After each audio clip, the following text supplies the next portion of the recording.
మూర్తి యొక్క మూర్తిని చూస్తూ కూర్చోవడం నేర్చుకో. అదొక్కటి నేర్చుకో చాలు. ఏమక్కర్లేదు. ఇంకా దక్షిణామూర్తిని పెట్టుకుని రోజు కాసేపు ఆయన్ని చూస్తే చాలు. మీకు నేను ఇంకా విచిత్రమైన విషయం చెప్పనా?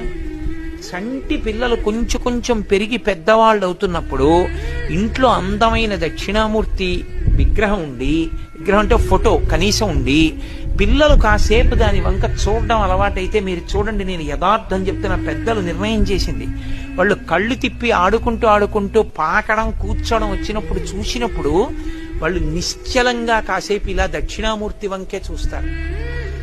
పిల్లలు చిన్నతనంలో దక్షిణామూర్తి వంక అలా ఎదురుగుండా కూర్చుని చూస్తే 2 ఫలితాలు వస్తాయి. అపమృత్యు దోషం పోతుంది, సరస్వతి కటాక్షం కలుగుతుంది. అందుకే అసలు ఇంట దక్షిణామూర్తి ఫోటో లేని ఇల్లు ఉండరాదు. అంత మంగళప్రదము.